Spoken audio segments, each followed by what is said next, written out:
Hello friends, मेरा नाम विशाल है and welcome to my channel programming with Vishal. Friends, हमारा जो आज का वीडियो है वो हमने जो ES6 की सीरीज स्टार्ट करी है उसका फोर्थ वीडियो है। और आज के वीडियो में फ्रेंड्स हम लोग डिस्कस करने वाले हैं डिफॉल्ट पैरामीटर के बारे में जो हमारा ES6 में इंट्रोड्यूस हुआ है। तो डिफॉल्ट पैरामीटर का क्या मतलब है यहाँ पे, उसके लिए सबसे पहले तो चलते हैं इंस्पेक्ट कर लेते हैं हमारे पेज को। और ये एक फाइल मैंने यहाँ बनाई हुई है। तो यहाँ पे क्या करते हैं, एक फंक्शन बनाते हैं हम लोग टेस्ट नाम से, इस तरीके से। और यहाँ पे एक पैरामीटर पास कर देते हैं x नाम से, और इस पैरामीटर को मैं console.log करके प्रिंट करा लेता हूँ। और यहाँ से हम इसको कॉल करा लेते हैं। तो ये हमने जब फंक्शन पढ़ा था तब हमने इसके बारे में बात करी थी। रीलोड करेंगे तो हमारा जो 10 है वो यहाँ पे प्रिंट हो गया। इसी तरीके से अगर इस पैरामीटर की वैल्यू को मैं बदल दूं तो मेरा यहाँ पे 20 प्रिंट हो जाता है, जो भी हमने उसकी वैल्यू रखी है। लेकिन क्वेश्चन ये है कि अगर मैं ये 20 को हटा दूं और अभी रीलोड करूं तो क्या होता है, तो मेरे पास यहां पे आता है अनडिफाइंड। क्यों? क्योंकि इस फंक्शन में हमने बोला है कि एक पैरामीटर पास होगा। जब फंक्शन हमने बनाया वो टाइम पे हमने बोला कि एक पैरामीटर पास होगा, लेकिन जब फंक्शन को हमने कॉल किया वो टाइम पे हमने कोई पैरामीटर स्पेसिफाई नहीं करा, तो x बना नहीं। अब जब x बना नहीं तो ये यहां पे ऑब्वियस सी बात है अनडिफाइंड का एरर देगा। तो इसके लिए हम लोग यहाँ पे इसकी डिफॉल्ट वैल्यू सेट करते हैं, जहां पे भी हम पैरामीटर में डिफाइन कर रहे होते हैं फंक्शन को। तो यहाँ पे जैसे कि मैं x की वैल्यू ब्लैंक इनिशियलाइज कर देता हूं।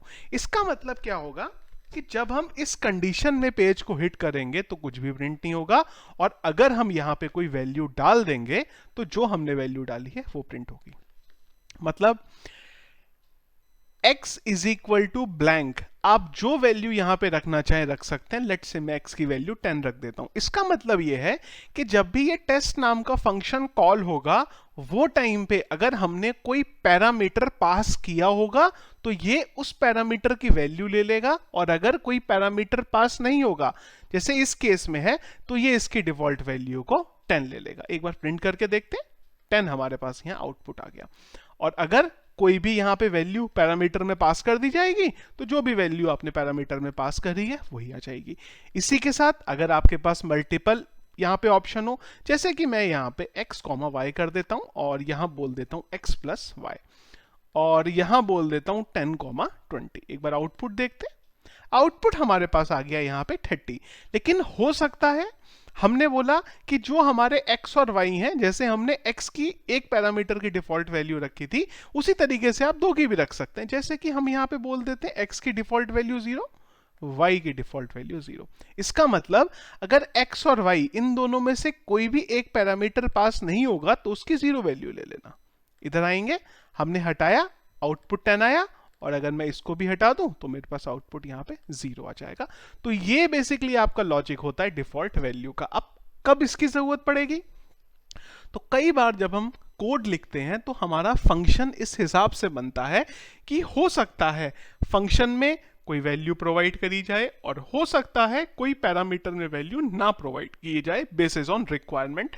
वहां पे आपके लिए इस तरीके की जो सिचुएशन है वो हेल्पफुल होती है। अब यहां पे आप इसी तरीके से और जितने पैरामीटर बनाना चाहें आप बना सकते हैं। चलिए, ये तो एक बात हो गई। अगेन मैं इसको x कर देता हूं और यहां पे 10 कर देता हूं। अब अगली चीज ये है कि अगर फंक्शन के कॉलिंग के टाइम पे दो पैरामीटर डाल दिए जाएं और जब फंक्शन बनाया गया है वो टाइम पे एक पैरामीटर रखा जाए तो क्या होगा। एक बार हिट करके देखते हैं तो देखिए कोई भी एरर नहीं आया। तो जब हमने फंक्शन बनाया था उस टाइम पे जितने भी पैरामीटर रखे थे उतने ही हमें कॉलिंग में भी यूज करने जरूरी है। ये हम लोग ऑलरेडी जब हमने फंक्शन पढ़ा था जावास्क्रिप्ट में तब भी हम लोगों ने डिस्कस किया हुआ है। तो जो डिफॉल्ट पैरामीटर वाला आपका गेम है वो खाली यही है जितना मैंने आपको यहां पे बताया है, और ये हमारा ES6 के अंदर इंट्रोड्यूस हुआ था जावास्क्रिप्ट के अंदर। तो ये था फ्रेंड्स हमारा आज का वीडियो, किस तरीके से डिफॉल्ट वैल्यू जो होती है ES6 में हम लोग उसको यूज करते हैं।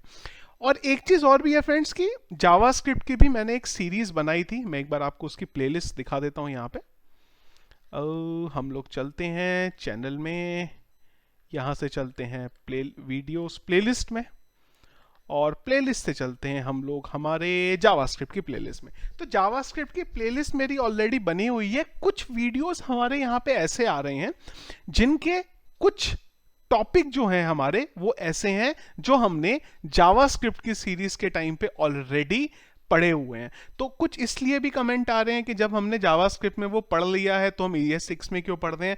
एक्चुअली में वो ES6 का पार्ट है। कुछ लोग ऐसे हैं जो जावास्क्रिप्ट की सीरीज नहीं पढ़ेंगे, वो डायरेक्टली ES6 पे जंप करेंगे। तो उन लोगों को भी वो कॉन्सेप्ट पता होने चाहिए कि क्या है, जिस वजह से कुछ टॉपिक मेरे ऐसे हो जा रहे हैं यहाँ पे जिनको मुझे दोबारा रिपीट करना पड़ रहा है। जावास्क्रिप्ट में मैंने आपको वो टॉपिक इसलिए बताए थे जिससे कि आपका जो कंटिन्यूटी है वो वहां पे बनी रहे। तो हो सकता है कुछ और टॉपिक आपके ऐसे भी हैं जो हम जावास्क्रिप्ट में भी देख चुके हो, जो हमने बेसिक जावास्क्रिप्ट का वीडियो सीरीज देखी थी वहां पे भी, और जब हम ES6 की सीरीज देख रहे हैं वहां पे भी। तो वीडियो फ्रेंड्स अगर आपको पसंद आया तो इसको लाइक और शेयर जरूर करिएगा। चैनल में अगर आप नए हैं और आगे भी मेरे वीडियोस देखना चाहते हैं तो जरूर हमारे चैनल को सब्सक्राइब कर लीजिएगा। Thank you.